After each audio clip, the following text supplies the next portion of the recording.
दूसरा है ईटी इंट्रोटॉक्सीमिया, तीसरा है आपका बायोवैक जो कि 2 बीमारियों से सुरक्षा देता है, FMD and HS haemorrhagic septicaemia, और चौथा टीका जो आप लगाते हैं वो गोट पॉक्स या बकरी चेचक के लिए लगाया जाता है।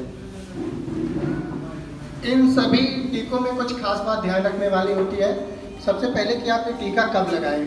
हाँ, कोई भी जानवर जो 3 महीने से ऊपर की एज का है, जिसकी उम्र 3 माह से ऊपर हो चुकी है, उन सभी को टीका लगा सकते हैं। दूसरी क्राइटेरिया ये है कि आपके सभी जानवर स्वस्थ होने चाहिए। जिन भी जानवरों में आप टीकाकरण करने जा रहे हैं, ये सुनिश्चित कर लें कि वो जानवर पूर्णतः स्वस्थ है, ठीक है, उनमें किसी भी तरह के किसी रोग के लक्षण नहीं है, ठीक है।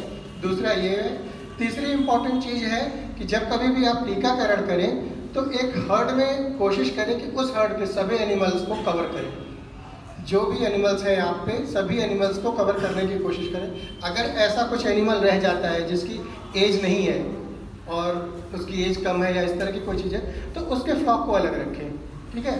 पर जो भी फ्लॉक एक साथ रखा जाता है वो सभी जो है उनका सभी का वैक्सीनेशन होना चाहिए, ठीक है।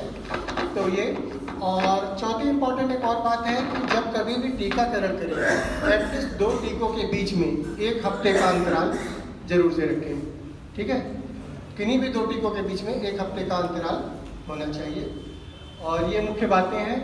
बाकी सारे टीके कैसे लगाए जाएंगे, मेरे ख्याल से कल एक डेमोन्स्ट्रेशन आपको दिखाया जाएगा कि कैसे लगाया जाता है, ठीक है। वैसे तो सभी के जो भी दवाएं, जो भी टीके हैं, उन सभी पे लिखा होगा आपको कितना लगाना है और कैसे लगाना है, ठीक है।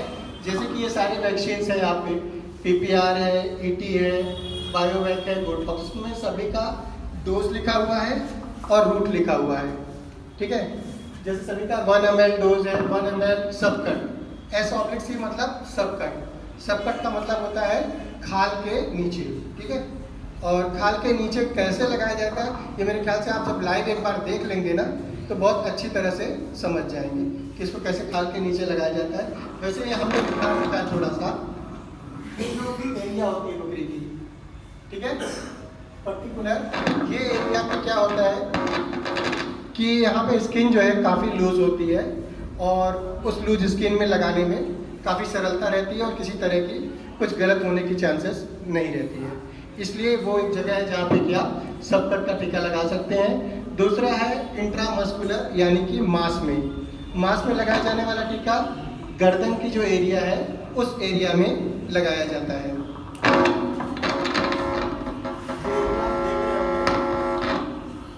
जो गर्दन है उस पर एक ट्रायंगल सा एरिया, मैं थोड़ा सा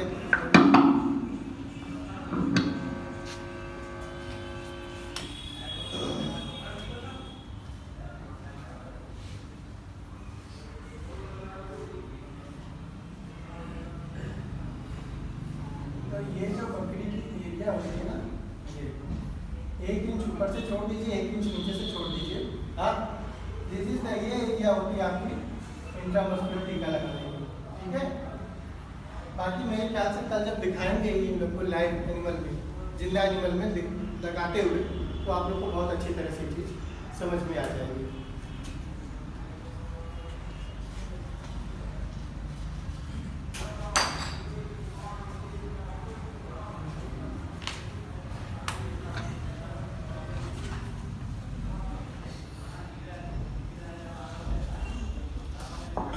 ये था टीकाकरण से संबंधित चीज़, और मेरे ख्याल से टीकाकरण से संबंधित बातें होती आपके हो चुकी है पहले। क्या इन सब बातों के बाद आपको कोई कंफ्यूजन, किसी तरह का कोई क्वेश्चन, कुछ ऐसा रह जाता हो? ये तो क्लियर हो गया सर। हाँ जी बोलिए। सर जैसे टीकाकरण कर दिया, हाँ, कितने दिन तक इनका मांस खाने के लायक नहीं होगा? कितने दिन तक इनका मांस खाने के लायक नहीं होगा? वैसे तो देखिए इंडिया में इस तरह का कंसेप्ट बड़ा ही कम सा है। जो वैसे सभी वैक्सीन के विड्रॉल पीरियड होते हैं, सभी वैक्सीन के एक विड्रॉल पीरियड होते हैं और वो मेंशन होता है। सभी वायरल पे क्या 28 दिन तक नहीं खा सकते हैं, 14 दिन तक नहीं, पर ज़्यादा से ज़्यादा 2 से 3 हफ्ते से ज़्यादा किसी का भी नहीं होता है, उससे ज़्यादा किसी का भी नहीं है।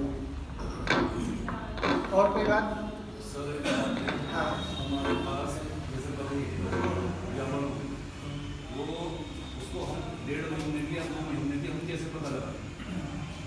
की है गाभन या 2 महीने की है? अच्छा, इसका पता लगाना वाकई में बहुत मुश्किल है, 1.5 या 2 महीने का। इसके लिए कुछ किट है, मेरे ख्याल से इसके पहले एक मैडम चेतना गंगवार ने क्लास लिया होगा, शायद वो बहुत अच्छी तरह से बता सकती हैं आपको, उन्होंने रिप्रोडक्शन पे ही क्लास लिया है। कुछ किट्स हैं, हालांकि कुछ डेवलप भी हो रही हैं अभी, जो कि कम से कम 20 से 25 दिन की प्रेगनेंसी को डायग्नोज कर सकती हैं, ठीक है। और अदरवाइज तो आपको फिर सोनोग्राफी वगैरह है, सोनोग्राफी भी जो है वो देती है वो कम से कम 27 से 30 दिन के बाद। तो ये तरीके हैं, और जो कि मेरे ख्याल से बकरी पालन में बहुत ही कठिन है कि आप सोनोग्राफी करा पाए।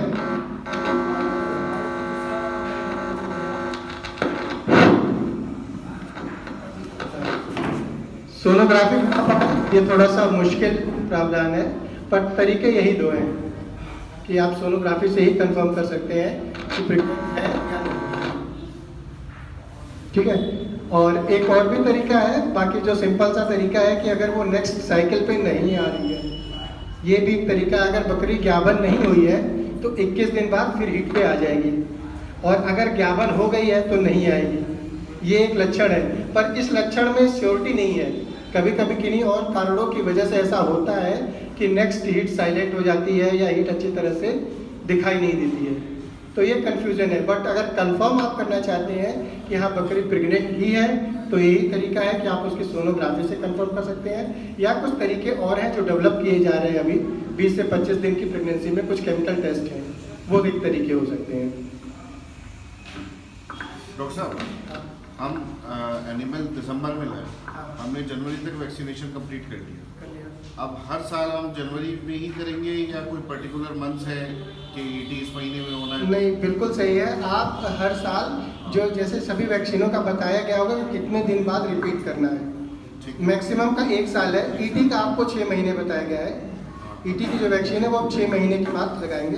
तो अगर जनवरी में लगाया है तो फिर से जून या जुलाई में फिर उसका 6 महीने कंप्लीट होता है, और बाकी सारी वैक्सीन आपको फिर जनवरी में ही रिपीट होंगी। जनवरी में जो उसका पीरियड दिया हुआ है वो पीरियड मेंटेन रखना सबसे ज़रूरी होता है।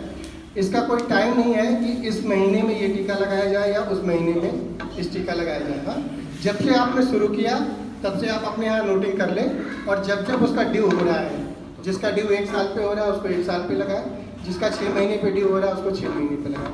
बस 2 ही कंडीशन है मेरे ख्याल से, और उसमें भी सिर्फ ईटी एक वैक्सीन है जिसको आपको 6 महीने पे रिपीट करना है, बाकी तो सभी एनुअल है। ठीक,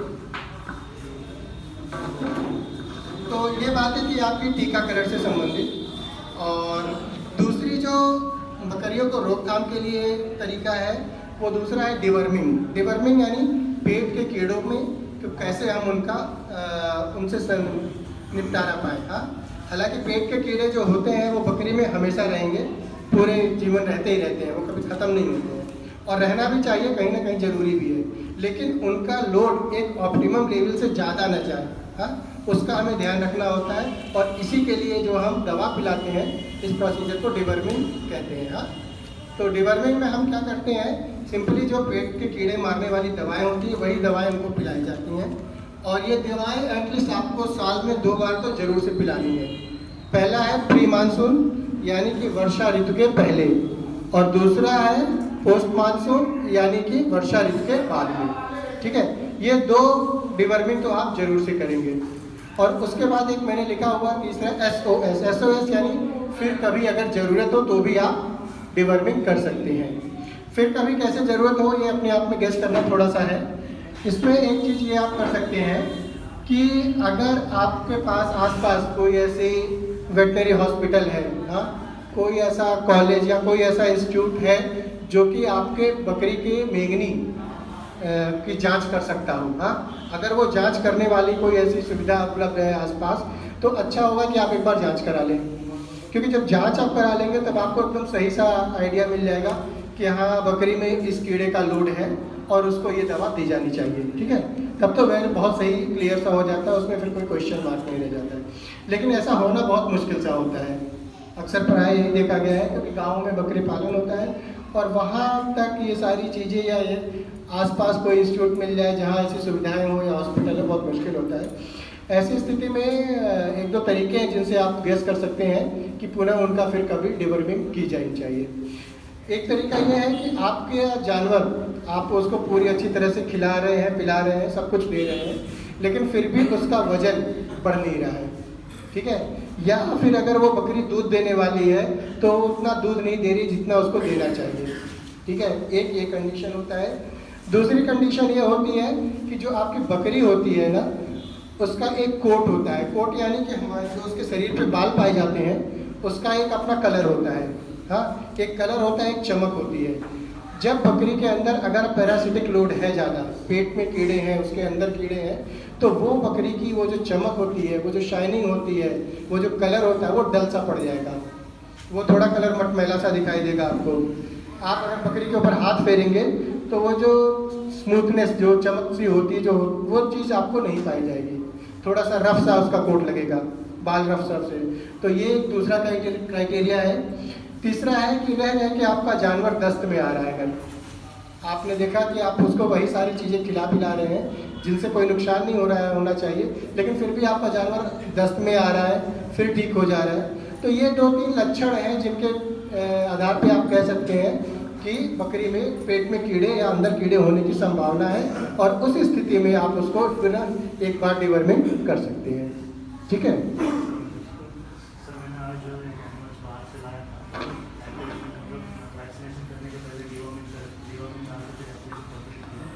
एक दो महीने के बाद अभी प्री मानसून आ रहा है, जैसे मैंने डिवॉर्मिंग करवाया, जो पहले मैं वैक्सीनेशन पहले जो डिवॉर्मिंग की है वो 6 मंथ्स तक नहीं, अगर आपका 1-8 महीने का डिवर्मिंग हुई है तो कोई इशू नहीं है, आप उसे रहने दीजिए।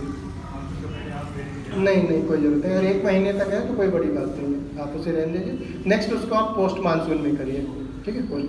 दूसरा एक चीज़ है कि जो भी दवाएँ आप यूज़ करते हैं डिवर्मिंग के लिए, उनका डोज देना बड़ा इंपॉर्टेंट होता है कि उनको जो डोज देनी चाहिए वो प्रॉपर डोज मिले, ठीक है। वो डोजिंग में कभी ना कहीं कोई ना कोई गलती हो जाती है। उसकी डोजिंग कैलकुलेट करने का एक तरीका है। डोज तो जो भी होगी वो उस पर लिखी रहती है। जैसे कि मैं एग्जांपल के लिए बता रहा हूँ आपको,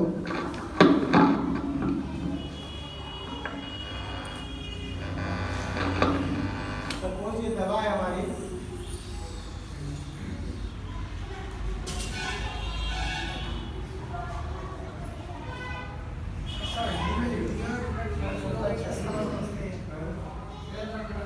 ये फेनबेंडाजोल है, ये दवा है, ठीक है।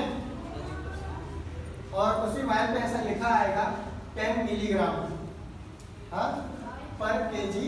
BW का होता है बॉडी वेट, शारीरिक भार के अनुसार, हाँ, 10 मिलीग्राम प्रति किलो शारीरिक भार से, ठीक है।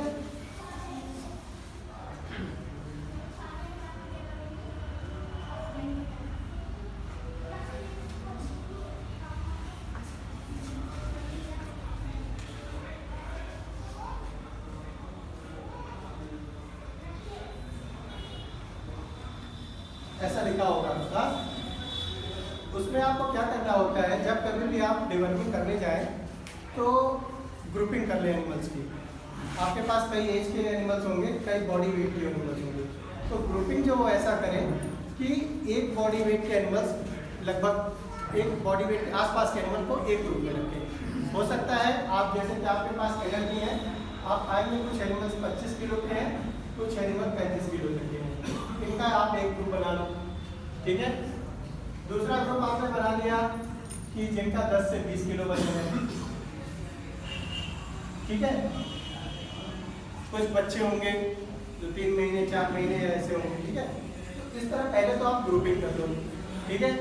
और इस ग्रुपिंग करने के बाद आपने ये ग्रुप कर लिया, इस ग्रुप में मान लिया आपके पास 50 एनिमल है, ठीक है। तो इसमें आप क्या करेंगे, ये जो सबसे, जिसका शरीर का भार सबसे ज़्यादा है, उसे आप एनिमल्स, उसका बॉडी वेट लेंगे। तो उसका आपने ले लिया 35 किलो, ठीक है। 35 kg मिलने में आपको देना है 10 mg पर kg, मल्टीप्लाई किया आपने 350 मिलीग्राम, और ये आ गया आपका।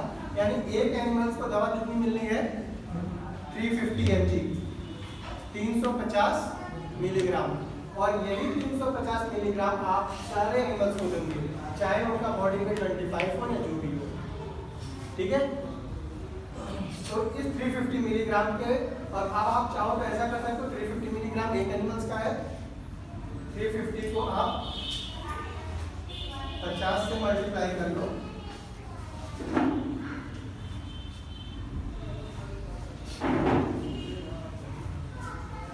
इतने मिलीग्राम आ जाएगा, या इतने मिलीग्राम को आप कह लो 17.5 ग्राम आ जाएगा।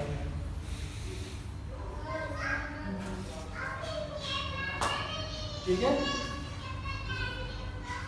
17.5 ग्राम दवा हो गई आपकी।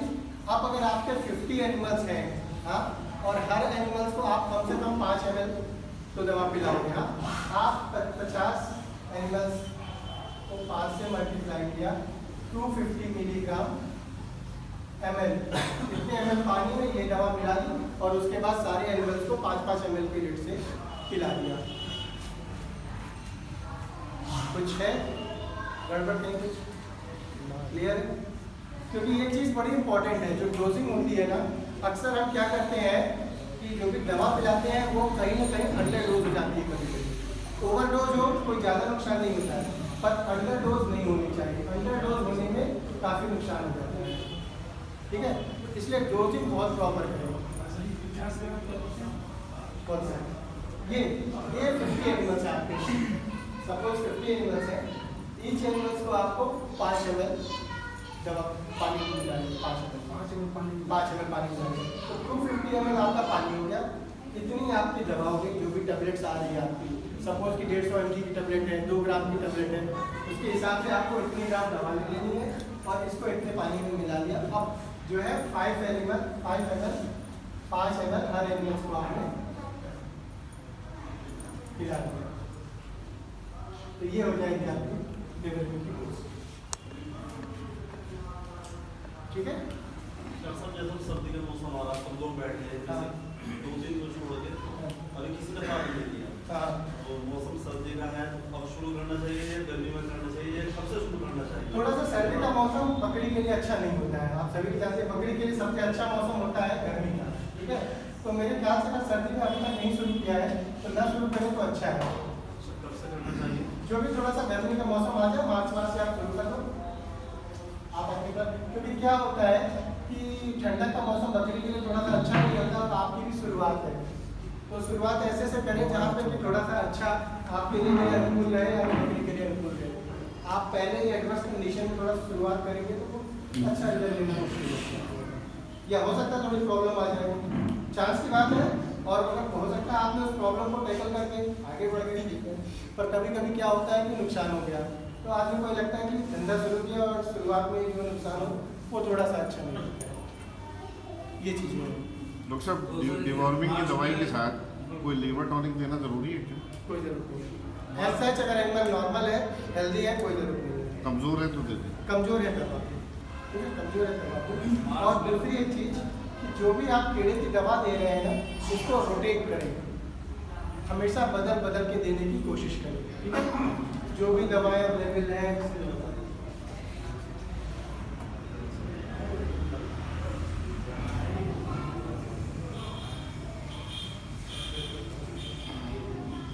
ये कुछ दवाएं हैं जो भी आपको मार्केट में मिल जाएगा।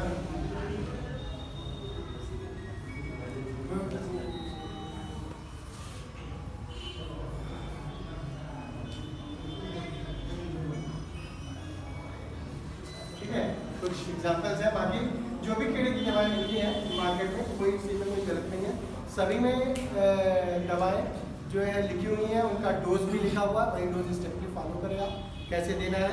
बट ये डोजिंग में बस मैंने जो बोला, इस चीज़ का ख्याल रखें कि जो डोजिंग का तरीका है वो ये होना चाहिए, एक बॉडी वेट के आसपास एनिमल्स एक ग्रुप में रखें और उसके बाद उनकी उस तरह से डोजिंग।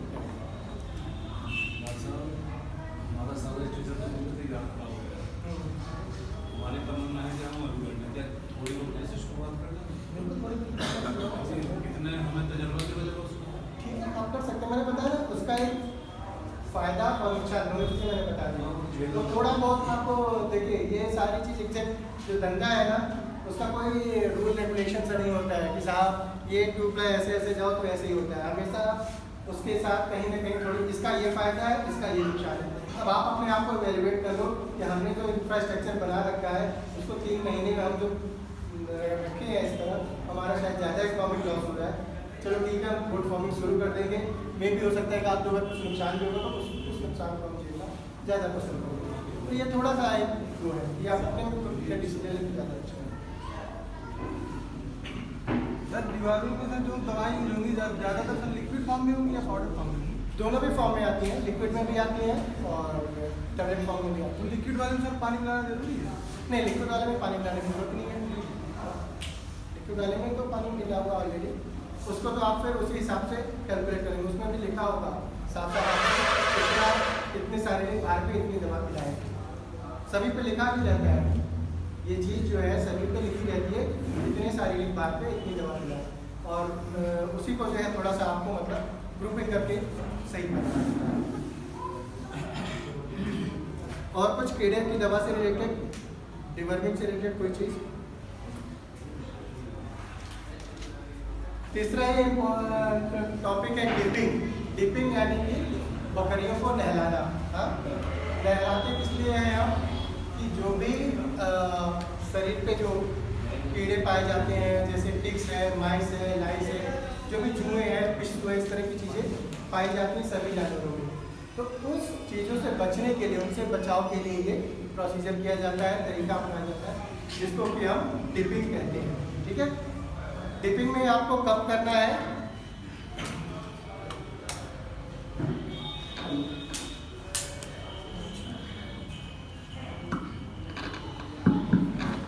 डिपिंग जो है आपको साल में 2 बार, एक बार जो है शरद ऋतु से पहले और दूसरा जो है शरद ऋतु के बाद में। हाँ, ठंडक आने से पहले यानी कि सितंबर और अक्टूबर के महीने में, और दूसरा जो है मार्च में, समझ लीजिए कि आपको ये मार्च के आसपास करना चाहिए। जैसा आपके यहाँ सर्दी की ऋतु होती है उसके अनुसार थोड़े बहुत चेंजेस हो सकते हैं। ठीक है, तो ये 2 बार आपको करनी होती है, और इसके अलावा भी आपको कभी भी और भी करना पड़ सकता है, जो कि मैंने SOS कंडीशन लिखा है, यानी कि जब कभी फिर ज़रूरत हो। ज़रूरत क्या है? ज़रूरत इसमें तो एकदम सिंपल सा मालूम पता चल जाएगा। अगर आपके जानवर पे टिक्स, माइस, लाइस फिर भी दिखाई देते हैं किसी और पीरियड में, तो भी आप इनकी डिपिंग कर सकते हैं। डिपिंग करने का कुछ इम्पोर्टेंट चीज़ें ध्यान में रखनी होती है। जब कभी भी आप डिपिंग करें तो ये पाएँ कि वो दिन आपका साफ़ सुथरा होना चाहिए। हाँ, साफ चमकती हुई धूप निकल रही हो जिस दिन, उस दिन आप डिपिंग का काम करें, क्योंकि बरसात के ऋतु में डिपिंग करने पे क्या होता है कि जानवर ज़्यादा देर तक भिगा रहेगा पानी से और उसके कुछ नुकसान हो सकते हैं। ठीक है, तो एक तो दिन साफ सुथरा होना चाहिए, दूसरा कि आपका जानवर स्वस्थ होना चाहिए।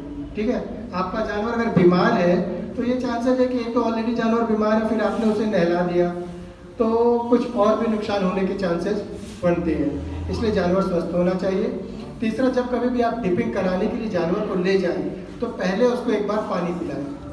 ठीक है, एक बार जरूर से उसको पानी पिला के तब नहलाने के लिए जाए, क्योंकि जिन दवाओं से हम नहलाते हैं ये दवाएं जहरीली होती हैं, और अगर जानवर बहुत प्यासा है तो ये चांसेस बनती हैं कि वो उन दवाओं को पी सकता है, चाट सकता है। हालांकि इन दवाओं का स्वाद भी बहुत ख़राब होता है और महक भी बहुत ख़राब होती है, लेकिन अगर जानवर बहुत ही प्यासा है तो ऐसी चांसेस बनती हैं कि वो थोड़ा बहुत भी पानी पी ले सकता है, और लेकिन अगर वो थोड़ा बहुत भी पी लिया तो वो नुकसान हो सकता है। ठीक है, तो इसलिए इन 2-3 बातों का ज़रूर से ख्याल रखें डिपिंग के लिए। ठीक है, और डिपिंग में मिलने वाली जो भी दवाएं हैं, जो भी दवाएं आपके पास हैं, ब्यूटॉक्स है, क्यूटीरोज है, कोई भी दवा आप यूज़ कर सकते हैं। उनका कितना कंसंट्रेशन बनाना है वो उन दवाओं पे भी लिखा होगा आपका, 1 से 2 ml प्रति लीटर पानी। ठीक है, ऐसा करके लिखा होगा, एग्जैक्टली आप उसे फॉलो करें। और दूसरा, उसमें ये ध्यान दें कि जिस किसी चीज़ में आप उनको नहलाने ले जा रहे हो, हाँ, कोई हौद होगी, कोई टब टाइप से आपने बना रखा होगा, एक बार उसको सही तरह से नाप के उसकी आइडिया ले लें। जैसे आपने कोई हौद बना रखी है, कोई ट्रेंच बना रखा है, उसमें आप नहलाएंगे, एक बार उसकी आइडिया ले लें कि उसमें कितना पानी आता है, 1000 लीटर आता है, 2000 लीटर आता है, एक बार उसको नाप लें और उसके बाद फिर उसी के हिसाब से दवा मिला के फिर वो जो है आप डिपिंग शुरू करें। उसको भैया ने बताया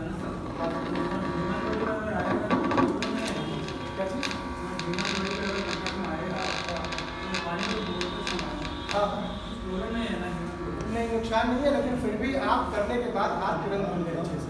और मिलाने के लिए कोई ज़रूरी नहीं है हाथ से मिलाओ, कोई डंडी ले लें, कोई इस तरह की चीज़ ले लें जिससे कि मिलाया जा सकता है। ठीक है, कोशिश करें कम से कम कांटेक्ट हो, पर फिर भी अगर कांटेक्ट हो जाता है तो उसका ये तरीका है, इमीडिएटली आप अच्छी तरह से वॉश करें।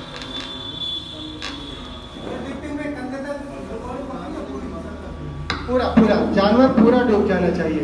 हाँ, आँखों में कुछ नहीं होता है, पूरा का पूरा जानवर डूब जाना चाहिए, आँख नाक कान सारी चीज़ें। ठीक है, और क्योंकि वो क्या होता है, ये एक नेचुरल रिफ्लेक्स है, जब कभी भी जानवर नीचे जाता है उसकी पलक बंद हो जाती है और सारी चीज़ें उसके अकॉर्डिंग हो जाती है, तो कहीं कोई पानी अंदर नहीं जाता है। और ये हम सभी भी जानते हैं, हम कभी भी डुबकी लेते हैं तो कहीं हम लोगों के अंदर पानी नहीं घुसता है, तो जैसे हम हैं वैसे ही जानवर भी है, और वो सिंपल एक डुबकी हुई उसके बाद तुरंत निकल आता है।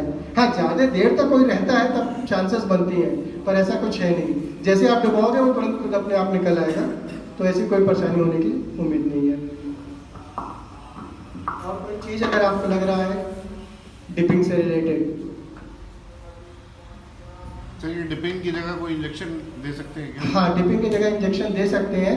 कभी कभी ऐसी कंडीशन बनती है कि आप डिपिंग नहीं करा पा रहे हैं, जैसे कि क्या हुआ कि जनवरी का महीना चल रहा है, बहुत तेज ठंडक पड़ रही है, पर फिर भी शरीर पे उसके जुए हैं। हाँ, तो उस कंडीशन में आप डिपिंग नहीं कराओगे क्योंकि इतनी ठंडक है ऑलरेडी, उसमें आपने डिपिंग करा दिया, उसका दूसरा नुकसान होने की चांसेस है। तो ऐसे कंडीशन में कुछ अल्टरनेटिव्स हैं जो आप कर सकते हैं, जैसे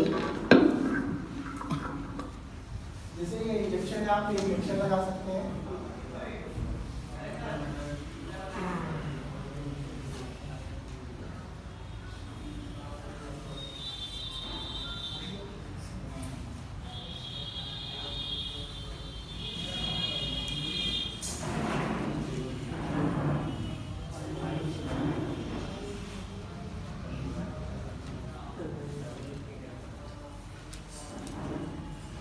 आइवरमेक्टिन है, ये इंजेक्टेबल है, ये इंजेक्शन है, इसे आप लगा सकते हैं।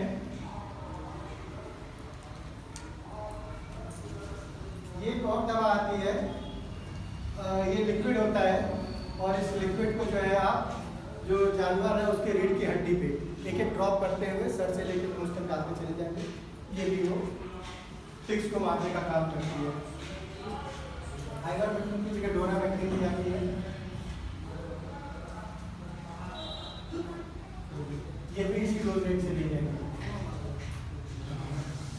आइवरमेक्टिन, डोरामेक्टिन जो भी इसमें आपको मिल जाएगा। डिपिंग तो सर छोटे बच्चों भी किया जा सकता है। बिल्कुल,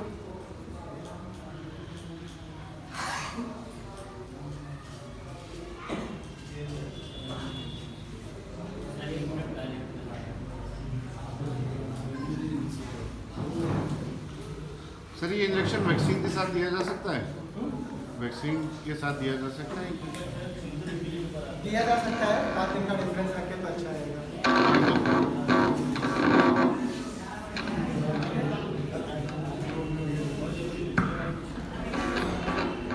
तो ये हो गया डिपिंग से रिलेटेड चीज़ें, जिसमें कि आप जानवर को उसके ऊपर जो जुए या पिस्सू या टिक्स, माइस, लाइस जो भी पाए जाते हैं उनसे बचने का ये साधन है। कुछ चीज़ें मैंने यहाँ पे लिख रखी है कि बकरी को हमें क्या जानने के लिए कि हमारी बकरी नॉर्मल है, जो कुछ पैरामीटर्स होते हैं उनको मैंने यहाँ पे बता रखा है, जिससे कि आप जान सकते हैं कि आपकी बकरी सही है या नहीं है, हेल्दी है या नहीं है। ठीक है, तो जैसे मैंने लिख रखा है रेगुलर टेम्परेचर, जो बकरी का टेम्परेचर होता है वो ये रेंज होती है 101.5 टू 103.5, ये रेंज है। वैसे नॉर्मल जो है, अगर आपकी बकरी का टेम्परेचर 102 के आसपास है तो वो नॉर्मल है। ठीक है, 102 का टेम्परेचर है तो सही है, उसमें कोई प्रॉब्लम नहीं है। ये है जैसे बकरी का पल्स रेट, जैसे हम सभी का पल्स रेट होता है उसी तरह बकरी का भी ब्रीदिंग का, पल्स का, हार्ट का रेट होता है। हाँ, वो है 70 to 80 पर बीट्स होनी चाहिए। और तीसरी चीज हमने बता रखी है रिस्पिरेशन, यानी कि सांस बकरी कितने दिन में कितनी बार लेती है, 1 मिनट में। बकरी जो है अगर छोटा बच्चा है तो उसकी सांस थोड़ी सी तेज होती है, हाँ, 20 to 40 पर मिनट, और अगर बड़ी बकरी है तो वो थोड़ी सी कम होगी, वो 10 to 30 होगी। एक और चीज़ होती है रूमेन मूवमेंट। हमारी बकरी अगर ठीक से खाना पीना खा रही है तो उसके अंदर क्या होता है, जो पेट होता है ना, पेट के अंदर भी एक चाल होती है। हाँ, हम सभी के भी पेटों में जो भी होता है ना, हम सभी के पेट के अंदर भी थोड़ी एक चाल होती है, जो आते होती है ना वो चलती है। तो ये उसको रूमेन मूवमेंट कहा जाता है। ये होता है 1 से 2, 1 मिनट में 1 या 2 बार जो है होता है। और इसको चेक करने का थोड़ा सा एक तरीका है टेक्निकल, वो भी आप चाहो तो कर सकते हो, कभी भी आपको दिखाया जा सकता है। जो बकरी होती है उसका जो रूमेन पेट होता है, बकरी के 4 पेट होते हैं। हमारी गाय, भैंस और ऐसे जो जानवर है, बकरी है, भेड़ है, इन सभी में 4 पेट पाए जाते हैं अंदर। तो इसमें जो चौथा पेट होता है उसको रूमेन कहते हैं, और इस रूमेन में मूवमेंट होता है यूं यूं। उसको महसूस करने का एक तरीका ये होता है कि आप कभी भी जो आपकी बकरी है उसका बाएं साइड में, हाँ, बाएं साइड में देखेंगे तो जो पसली होती है, पसली के बाद एक खाली जगह होती है, हाँ, उस खाली जगह पे अगर आप अपना हाथ ऐसे लगाते हैं दबा के, तो आप पाएंगे कि थोड़ी देर बाद जो है अंदर से हल्का सा पुश मिलेगा। तो पुश इसलिए होता है क्योंकि मूवमेंट हो रहा है, अंदर कोई चीज़ मूव कर रही है, तो उसे रूमेन मूवमेंट कहते हैं। अगर वो मूवमेंट नॉर्मल होता है तो बकरी का जो खाने और पाचन क्रिया जो है वो नॉर्मल है। ठीक है, अगर वो मूवमेंट नॉर्मल मिल रहा है तो इसका मतलब कि बकरी की पाचन क्रिया सही तरह से चल रही है, सुचारू रूप से चल रही है, उसमें कोई गलती नहीं है। तो ये चीज़ आप अपने एक्सपीरियंस में कर सकते हैं। जब कभी भी आप बकरी पालन करें, धीरे धीरे इस चीज़ को महसूस करने की कोशिश करेंगे तो पाएंगे कि ये चीज़ होता है। ये चीज़ें जब नहीं होती हैं तो आपने देखा होगा कभी कभी जानवर में अफरा बन जाता है, पेट फूल जाता है आपने। तो ये पेट इसीलिए फूलता है कि जब जो पाचन क्रिया है, वो जो गति है वो ठीक तरह से नहीं चल रही है, उसकी वजह से ये चीज़ें पाई जाती हैं। बाकी ये हीट साइकिल है, बकरी 20 से 30 दिन में, 21-22 दिन में हीट में आती है। गेस्टेशन पीरियड है 145 से 160 दिन का गेस्टेशन पीरियड होता है, यानी जो उसका बच्चा उसके पेट में रहता है।